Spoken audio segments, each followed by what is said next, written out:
Good morning दोस्तों, कैसे आप। मुझे आशा है कि आप सभी अच्छे होंगे। तो चलिए आज हम 19 अक्टूबर को बनने वाले हरियाणा करंट अफेयर के क्वेश्चनों को रिवीजन कर लेते हैं।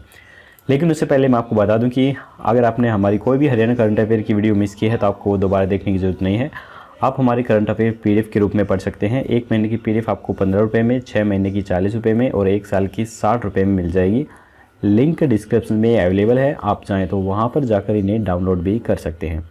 अगर आपको डाउनलोड करना नहीं आता है या फिर आपको कोई समस्या हो रही है तो आप हमें व्हाट्सएप नंबर 7027018380 पर मैसेज भी कर सकते हैं।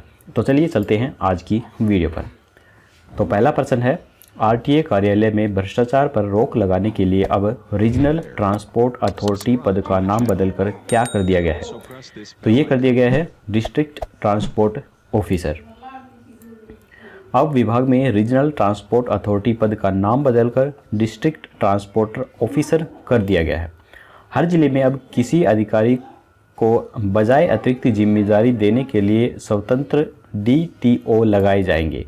DTO के पद पर IAS, IPS से लेकर SCS, HPSC या अन्य किसी भी विभाग का क्लास 1 ऑफिसर हो सकता है। DTO की नियुक्ति 2 दिन में कर दी जाएगी।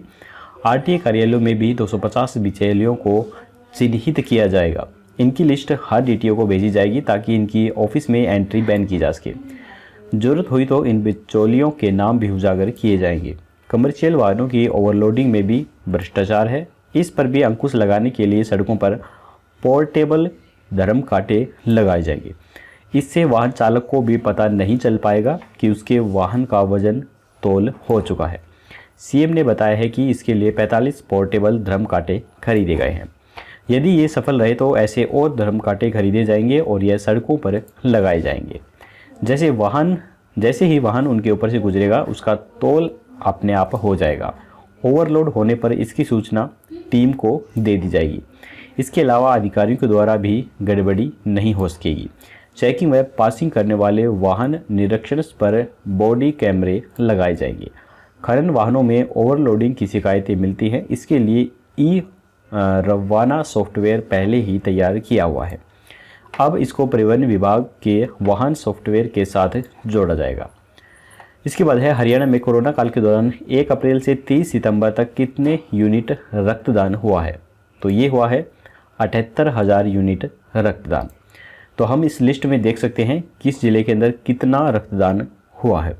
तो यहाँ पर आप अंबाला में देख सकते हैं, यहाँ पर 30 कैंप लगे हैं और 2,880 लोगों ने यहाँ पर रक्तदान किया है। इसी तरह से बाकी ज़िले भी हैं। आप वीडियो को पॉज करके इन सभी के बारे में पढ़ लीजिए। मैं बताऊँगा तो वीडियो काफ़ी लंबी हो जाएगी, इसलिए आप वीडियो को पॉज करके पढ़ लीजिएगा। यहाँ पे कोरोना से जीतकर जो लोगों ने प्लाज्मा दान किए हैं तो उनके बारे में भी मैं आपको बता देता हूँ। फरीदाबाद के 4 ब्लड सेंटरों में 756 यूनिट प्लाज्मा कलेक्ट हुआ है। इसमें से 717 यूनिट प्लाज्मा इश्यू किया जा चुका है। 619 रोगियों का उपचार भी किया गया है। गुड़गांव के 7 ब्लड बैंकों में 1582 यूनिट प्लाज्मा कलेक्ट हुआ है। इसमें से 989 यूनिट प्लाज्मा से रोगियों का उपचार हुआ है। जबकि करनाल में 60 यूनिट, पानीपत में 64 यूनिट, पंचकुला में 71 यूनिट, रेवाड़ी में 28 यूनिट प्लाज्मा कलेक्ट हुआ है। इन चारों जिलों में 120 रोगियों का इलाज किया गया है। राज्य औषधि नियंत्रण नरेंद्र आहूजा के अनुसार प्लाज्मा थेरेपी से काफ़ी अच्छी रिकवरी भी हो रही है।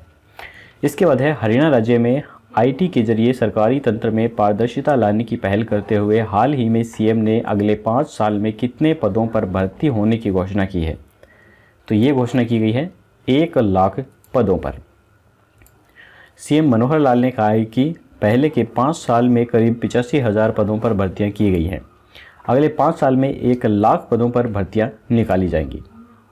इसके बाद है, हरियाणा के किस एयरपोर्ट पर अब नाइट लैंडिंग हो सकेगी। तो ये हो सकेगी हिसार के एयरपोर्ट पर। अब हरियाणा के हिसार एयरपोर्ट पर नाइट लैंडिंग भी हो सकेगी।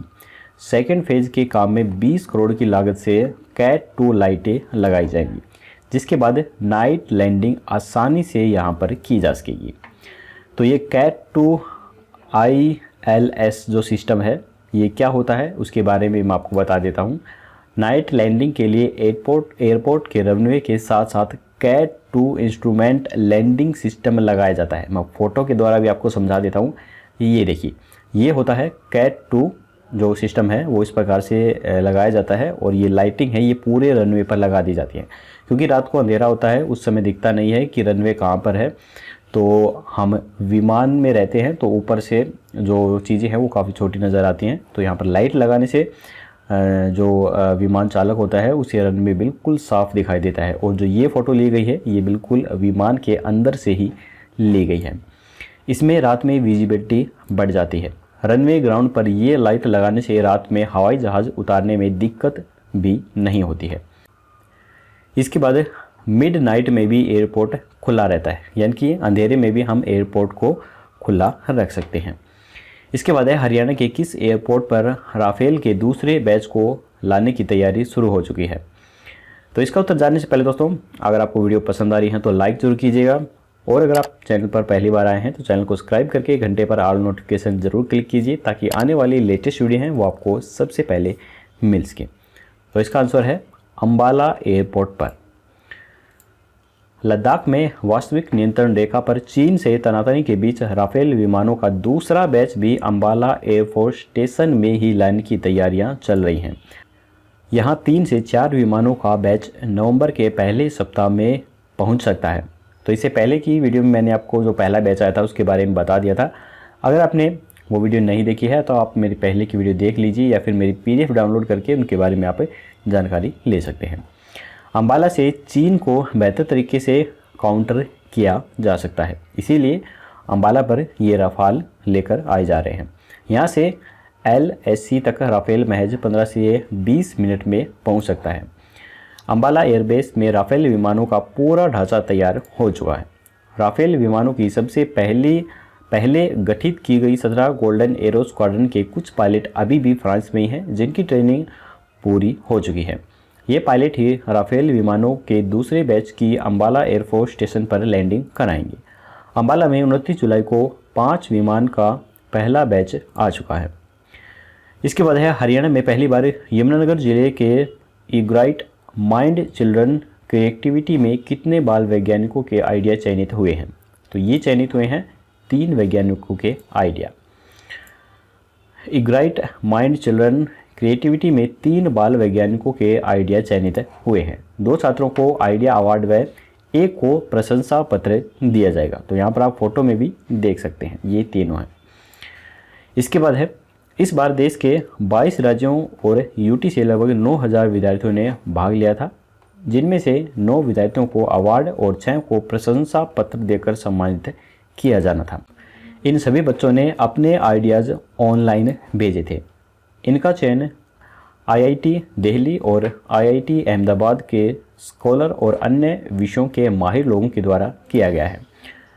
मुकुंद लाल पब्लिक स्कूल की छात्रा पार्थवी को इलेक्ट्रॉनिक्स फिटिंग द्वारा ही घर में ताज़ा हवा की लगातार सप्लाई का आइडिया देने के लिए चयन हुआ है।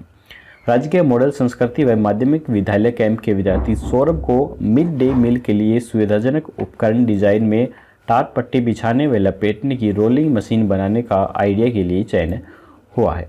जबकि राज्य के वरिष्ठ माध्यमिक विद्यालय दामला के छात्र विशाल कुमार के सोलर एनर्जी चलित झाड़ू लगाने की मशीन का आइडिया देने पर चयन किया गया है।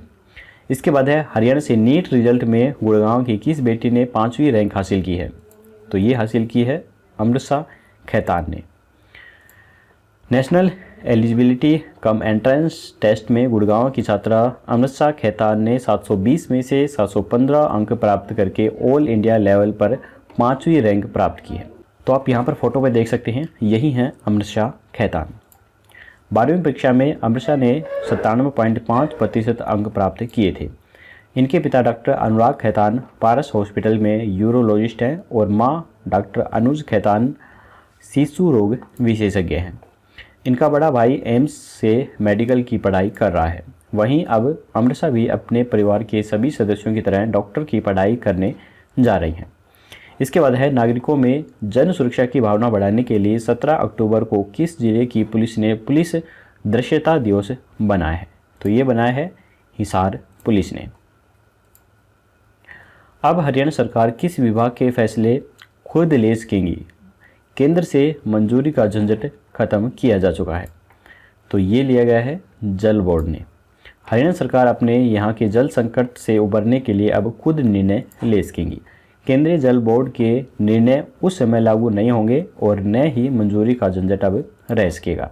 मुख्यमंत्री मनोहर लाल की अध्यक्षता में शुक्रवार को मंत्रिमंडल की बैठक में हरियाणा जल संसाधन प्राधिकरण विधेयक 2020 के प्रारूप को स्वीकृति दी गई है। अब तक भूजल का विनियमन केंद्रीय भूजल प्राधिकरण द्वारा जारी दिशा निर्देशों के तहत किया जा रहा था। राज्य में प्रभावी कानून के अभाव में पानी के अधिक उपयोग के कारण कई क्षेत्रों में सतही जल की कमी के साथ भूजल स्तर में गिरावट की खतरनाक स्थिति पैदा हो गई है। भविष्य में गंभीर जल संकट और पानी के अत्यधिक दोहन की स्थिति से निपटने के लिए राज्य में पानी की सुरक्षा, संरक्षण, नियंत्रण एवं उपयोग को नियमित करने के लिए एक उचित कानून बनाने की अत्यधिक आवश्यकता है। इसके बाद है हरियाणा के किस जिले में मेगा फूड पार्क बनाने के लिए नाबार्ड से ऋण की मंजूरी मिली है? तो ये मिली है रोहतक में। हरियाणा मंत्रिमंडल ने रोहतक में मेगा फूड पार्क परियोजना की स्थापना के लिए राष्ट्रीय कृषि एवं ग्रामीण विकास बैंक से हरियाणा राज्य सहकारी आपूर्ति एवं विपणन प्रसंघ लिमिटेड को 55 करोड़ रुपए का सावधि ऋण लेने के प्रस्ताव को मंजूरी दे दी है। यह परियोजना औद्योगिक मॉडल टाउनशिप रोहतक में स्थापित की जा रही है। यह परियोजना 50 एकड़ में फैली हुई है। इसमें MSME के लिए 24 स्टैंडर्ड डिजाइन फैक्ट्री शेड के अलावा 450 से 4050 वर्ग मीटर तक के 80 प्लांट हैं। इस मेगा फूड पार्क में निवेशकों के द्वारा multi crop processing line, ready to eat food processing and packaging, oil extension, canning, bakery, integrated milk processing, data packaging unit, animal feed, formulation units आदि से संबंधित इकाइयां लगाई जा सकती हैं। इस परियोजना के भाग के रूप में जिला यमुनानगर के मानकपुर, जींद के नरवाना और रेवाड़ी के बावल में 3 प्राथमिक प्रसंस्करण केंद्र भी स्थापित किए जाने हैं, तो इन्हें ध्यान रखिएगा। तो रोहतक के बारे में मैं आपको बता देता हूं कि रोहतक के बारे में कहा जाता है कि पहले यह रोहतासगढ़ के नाम से जाना जाता था और इसकी स्थापना रोहतास नामक एक राजा के द्वारा की गई थी। यहाँ 1140 में जो निर्मित की गई थी वो दीनी मस्जिद है, वो निर्मित की गई थी। यह नगर 1824 ईस्वी में एक ब्रिटिश जिले का मुख्यालय भी बनाया गया था। तो चलिए अब हमारे यहाँ हरियाणा करंट अफेयर के क्वेश्चन खत्म होते हैं। अब हम इनको एक बार रिवीजन कर लेते हैं। तो आपको पता ही है कैसे रिवीजन करना है। मैं क्वेश्चन बोलूँगा, उसके बाद आपको थोड़ा सा टाइम दूंगा, तो आपको अपना आंसर सोच लेना है और देखना है कि आपका आंसर ठीक है या नहीं है। तो यहाँ पर पहला प्रश्न है, आरटीए कार्यालय में भ्रष्टाचार पर रोक लगाने के लिए अब रीजनल ट्रांसपोर्ट अथॉरिटी पद का नाम बदलकर क्या कर दिया गया है? तो ये कर दिया गया है डिस्ट्रिक्ट ट्रांसपोर्ट ऑफिसर। इसके बाद है, हरियाणा में कोरोना काल के दौरान 1 अप्रैल से 30 सितंबर तक कितने यूनिट रक्तदान हुआ है? तो ये हुआ है 78,000 यूनिट रक्तदान। इसके बाद है, हरियाणा राज्य में आईटी के जरिए सरकारी तंत्र में पारदर्शिता लाने की पहल करते हुए हाल ही में सीएम ने अगले 5 साल में कितने पदों पर भर्ती होने की घोषणा की है? तो ये घोषणा की गई है 1 लाख पदों पर। हरियाणा के किस एयरपोर्ट पर अब नाइट लैंडिंग भी हो सकेगी? तो ये हो सकेगी हिसार के एयरपोर्ट पर। इसके बाद है, हरियाणा के किस एयरपोर्ट पर राफेल के दूसरे बैच को लाने की तैयारी शुरू की जा रही है? तो इसका तो आप सभी को पता है, ये वहीं की जा रही है जहां पहले लाए गए थे, यानी कि अम्बाला के अंदर। हरियाणा में पहली बार यमुनानगर जिले के इग्राइट माइंड चिल्ड्रन क्रिएटिविटी में कितने बाल वैज्ञानिकों के आइडिया चयनित हुए हैं? तो ये हुए हैं 3 बाल वैज्ञानिकों के आइडियाज़। हरियाणा से नीट रिजल्ट में गुड़गांव की किस बेटी ने 5वीं रैंक हासिल की है? तो ये की है अमृषा खैतान ने। नागरिकों में जन सुरक्षा की भावना बढ़ाने के लिए 17 अक्टूबर को किस जिले की पुलिस ने पुलिस दक्षता दिवस बनाया है? तो ये बनाया है हिसार जिले की पुलिस ने। इसके बाद है, अब हरियाणा सरकार किस विभाग के फैसले खुद ले सकेंगी? केंद्र से मंजूरी का झंझट उसमें खत्म हो चुका है। तो ये हो चुका है जल बोर्ड के अंदर। हरियाणा के किस जिले में मेगा फूड पार्क बनाने के लिए नाबार्ड से ऋण की मंजूरी मिली है? तो ये मिली है रोहतक में। तो यहीं पर हमारे रिवीजन जो टेस्ट है वो ख़त्म होता है। अब हम देख लेते हैं कल का क्वेश्चंस। कल हमने आपसे पूछा था कि हाल ही में कुशल अकुशल श्रमिकों के लिए कौन सा ऐप लॉन्च किया गया है। तो यहाँ पे काफ़ी सारे स्टूडेंट ने बिल्कुल सही आंसर दिया था, और जिन्हें नहीं मालूम है उन्हें बता दूँ, इसका आंसर है काम आया ऐप लॉन्च किया है। गांव बीबीपुर के पूर्व सरपंच सुनील जागलान, जो सोशल मीडिया में सेल्फी विद डॉटर अभियान के भी संयोजक हैं, उन्होंने यह ऐप लॉन्च किया है। इस ऐप में एनरोल करने के बाद अपना परिचय विवरण ऑडियो वीडियो रिकॉर्ड कर नौकरी के लिए आवेदन किया जा सकता है। ऐप टीम के तकनीकी प्रमुख सिद्धार्थ भाटिया के अनुसार इस पर शुरुआत में हरियाणा, उत्तर प्रदेश और राजस्थान में कार्य किया जाएगा। तो चलिए अब हम देख लेते हैं आज का क्वेश्चन। आज का क्वेश्चन है कि प्रदेश में 3 अगस्त से शुरू हुए पौधरोपण अभियान में पहले स्थान पर कौन सा जिला रहा है। तो यहाँ पर 4 ऑप्शन है, फरीदाबाद, सोनीपत, सिरसा और रोहतक। आपको राइट ऑप्शन हमें कमेंट बॉक्स में बताना है, कल की वीडियो में आपको इसका जवाब मिल जाएगा। तो दोस्तों, अगर आपको वीडियो पसंद आई हो तो लाइक जरूर कीजिएगा और अपने दोस्तों के साथ शेयर करना बिल्कुल मत भूलिए। तो चलिए कल जल्दी मिलेंगे ऐसी एक और नई वीडियो के साथ। तब तक के लिए जय हिंद, जय भारत।